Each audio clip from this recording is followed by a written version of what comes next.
First of all, let me say good morning to all. It is always special, treasured, beloved for me to come home. This is home. This is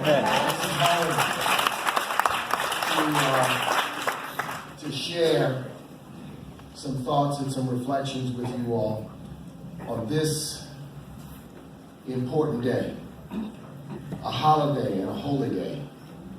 To Judge Love and the members of the committee, let's give them a hand. Thank you very much. To Mayor Cantrell and the members of the City Council and all who serve in city government, let's give them a hand. Thank you. Thank you, Mayor, for extending this invitation to us, to members of the clergy, members of the judiciary, community leaders, labor leaders, business leaders who are in the House. Raise your hand. You deserve applause too for what you do. To the governor and the lieutenant governor, you know, we went through periods of time when we had some governors who forgot that New Orleans was a part of Louisiana. So I want to thank the governor and also the lieutenant governor for remembering that New Orleans is not only a part of Louisiana, but an essential part of Louisiana. A driving part of Louisiana. And I use a part of Louisiana because we're not separate from Louisiana. We're part of Louisiana, and we're tied to this great state. So I want to thank all of you all for being here. To members of the public safety service, members of the police force, the fire department, EMS, members of the military, all of you, I want to thank you all for your hard work, for your service, for your time, and for your dedication. And to my mama, thank you. Good morning. I love you a whole lot. And to my colleague, Judy Reese Morse, who's the new president of the Urban League of Louisiana.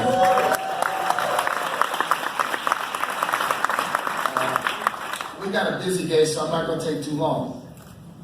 But let me tell you what I want to start with. 1957, right here in this town, Martin Luther King traveled to New Orleans. He traveled here for an important meeting at the New Zion Baptist Church, the historic New Zion Baptist Church. And I hear people misnaming it. I heard some wannabe tour guide calling it the first Zion, or the old Zion. It's the New Zion Baptist Church right here in Central City. At that time, the church was pastored by the Reverend Abraham Lincoln Davis, better known as A.L. Davis, known to his friends as Jack, president of the Interdenominational Ministerial Alliance. And the purpose of that gathering was that Martin King had created the Montgomery Improvement Association, but there was a desire and a want and a need to consolidate many of the local efforts that were taking place around the South in support of desegregation. This is after Brown v. Board, after the bus boycott, and at that after the same year that Little Rock was taking place, to consolidate and unite all of these local efforts. So it was, in a sense, a convening of activists, ministers, and others who wanted to be a part of civil rights. Out of that gathering, the Southern Christian Leadership Conference was born. And at that time, and at that meeting, of course, A.L. Davis was there. The Reverend T.J. Jemison of Baton Rouge, he was there. A young, freshly minted lawyer by the name of Israel M. Augustine, first black district court judge in the history of this state. Named district court judge, Governor Edwards, by John McKithen in 1970. He was there, designated as the general counsel of the SCLC and told to go draw up the articles of incorporation for the SCLC. At that very same time and during that very same visit, Dr. King also was fundraising for his efforts. And an event was hosted at the home of the late Dr. William Adams. Billy Adams, Reverend, you remember Billy Adams, who was a businessman and an activist and involved in so many things. And he hosted an event at his home, hosted by Alpha Phi Alpha Fraternity, Sigma Lambda chapter. My father and grandfather and uncle were at that gathering, at which small amounts of money, but money was raised. What came out of that meeting, of course, is the SCLC. But what also came out of that meeting was a determination by activists here in New Orleans, particularly ministers here in New Orleans, led by Reverend A.L. Davis, to take the fight against desegregation up a notch. Now, at that time, a few things that are important for you to understand that took place. A group of over 100 ministers wrote a letter to a fellow by the name of George Dinwiddie. George Dinwiddie was the president of New Orleans Public Service Incorporated. You all remember they used to run the buses in New Orleans.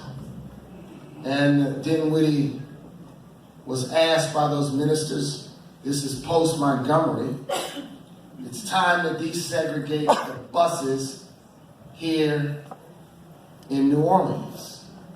Of course, Dinwiddie said, my hands are tied by the laws of the state of Louisiana.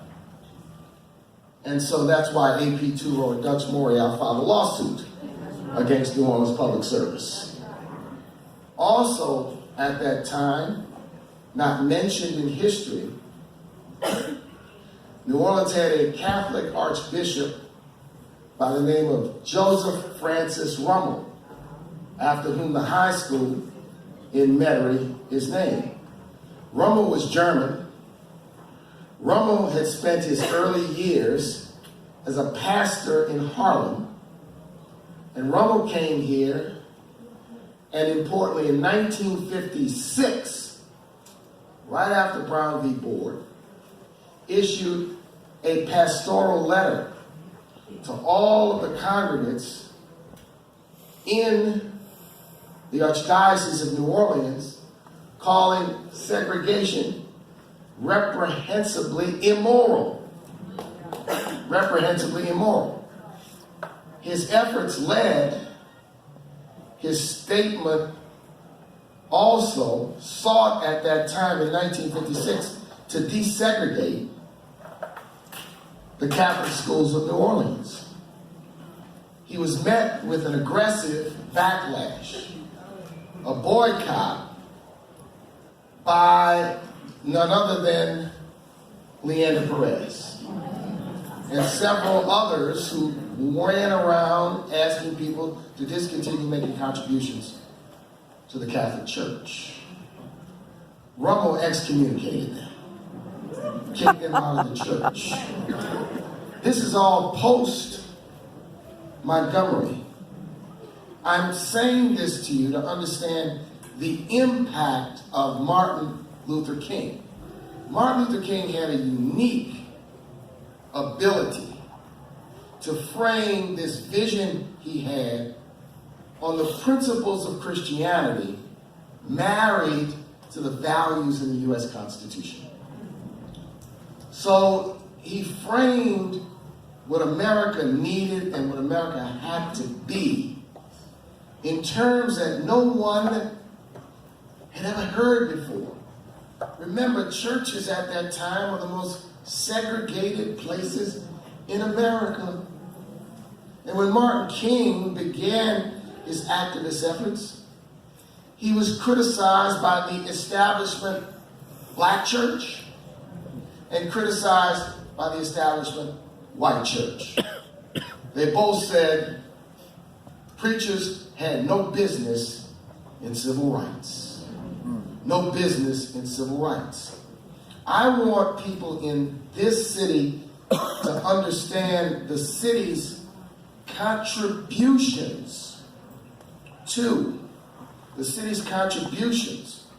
to the civil rights movement, and say, while all of you all are gathered, this is the only state in the South that does not have a first-class museum or monument or place where civil rights can be recognized.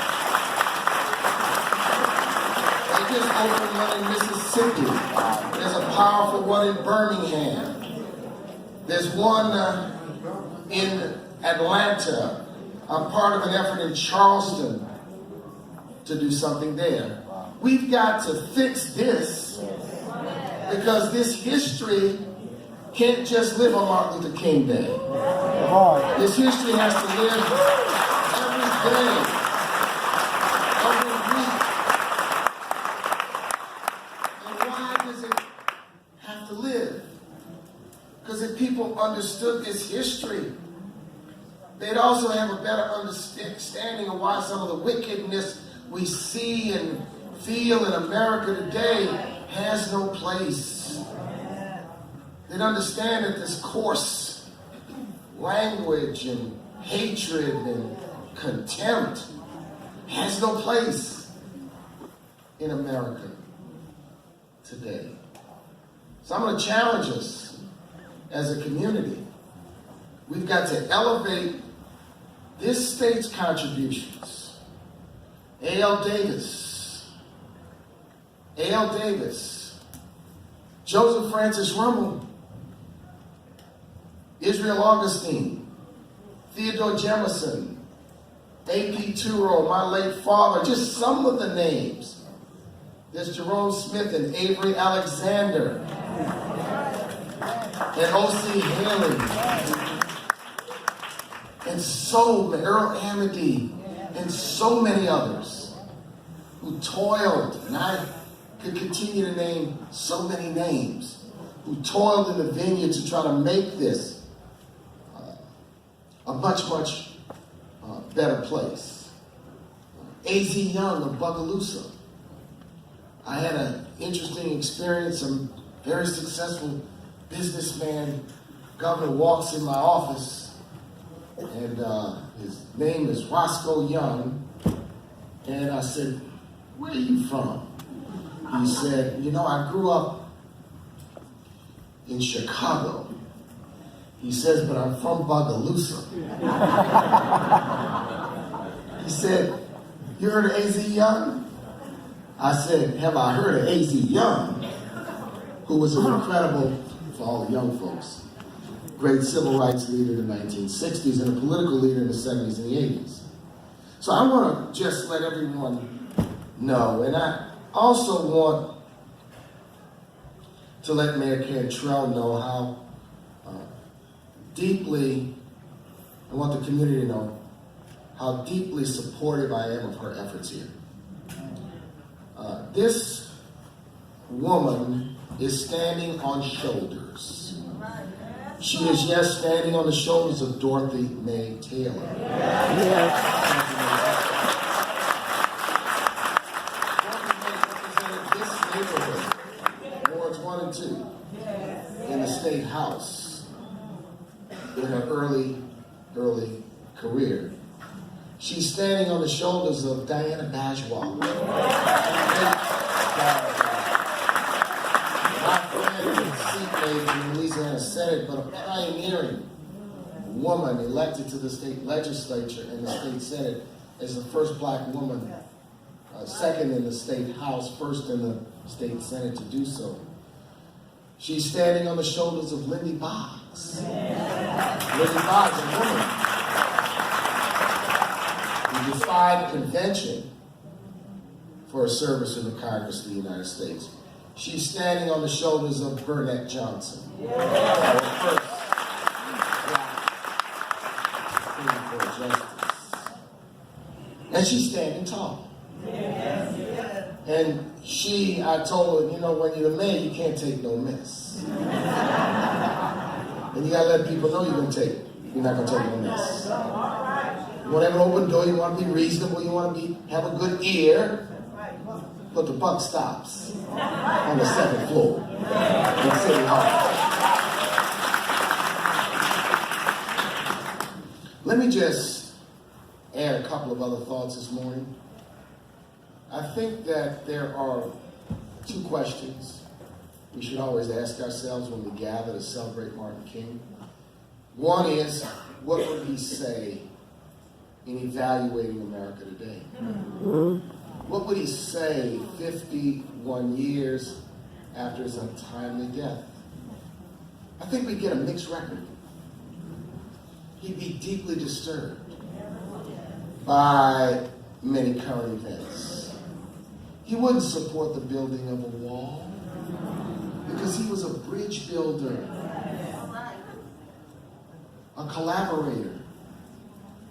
He wouldn't want to see people paying 50% of their income in rent and in mortgages. We got to get an affordable housing plan in the city. It's not. You can't price everybody out and call it progress.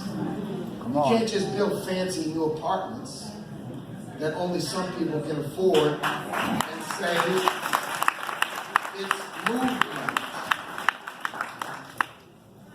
Martin King and that issue and that problem is not unique to this city or the cities of this state. It's a national issue, an issue of national importance and concern.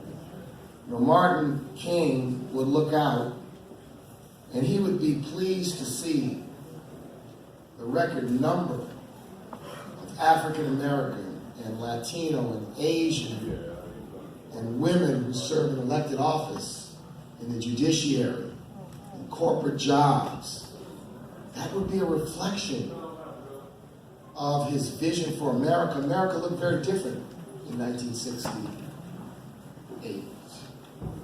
He would look out and he would shudder, just shudder at the fact that 30,000 people lose their lives each year due to gun violence. He would shake at that.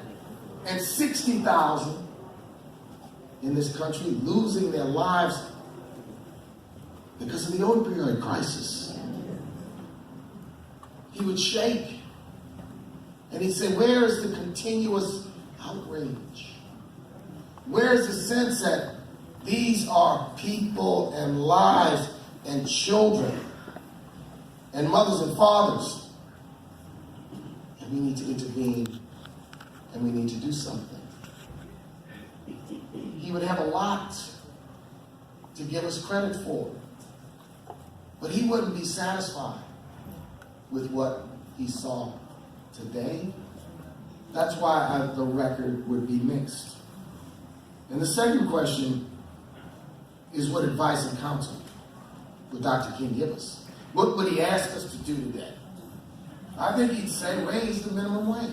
He'd say, raise the minimum wage.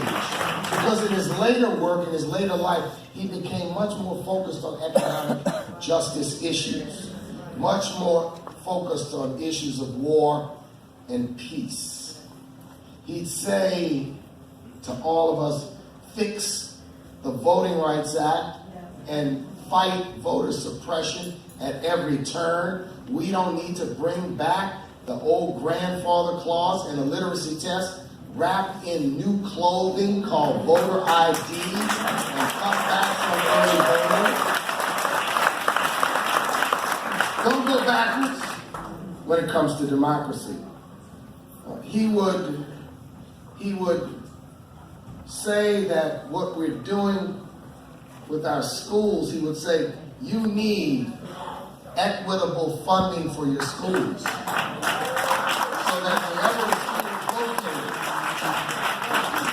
and he would say, and I saw yesterday on CBS News of peace, brothers and sisters of college students who are homeless, living in their cars and in shelters in 21st century America with a $20 trillion economy, with companies like Amazon and Apple and Microsoft and Google with market caps in the trillions. We have college students living in homeless shelters because they can't afford it. He would be outraged and say, do something to fix that. He would say, you're not going to fix the wealth gap or the income gap if you don't ensure that every government agency, corporation, business makes a commitment to nurture and build businesses owned by people of color and women. The ownership side of the American economy is still so disproportionately tilted. We can't allow the celebration of Martin Luther King to just be a day of nostalgia. A walk down memory lane where all we want to do is reflect on 1950 and 1960, and then, Mr. Archbishop, be self-congratulatory. We have to remind ourselves that what he talked about were principles that were universal and principles that were timeless, and how those principles can apply. Martin Luther King wasn't Jesus Christ, but Martin Luther King was a prophet. And it's hard to get our hands around a prophet who lives in our own time. He's a prophet whose words, whose deeds. Martin Luther King was an educated man. Martin Luther King was a well-dressed man. Martin Luther King spoke the King's English with perfection. Martin Luther King was an intellectual. Martin Luther King was not an idle dreamer. He was an activist. He was a man who wanted to make things done. Martin Luther King was a modest man, a humble man. If you asked him, was he the leader of the civil rights movement? He would say, no, I am a part of the civil rights movement. And there are many leaders who walk with me side by side. Message to all. Humility counts. Humility counts.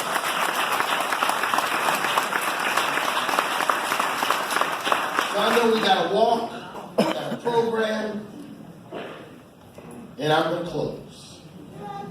And I'm just going to say this.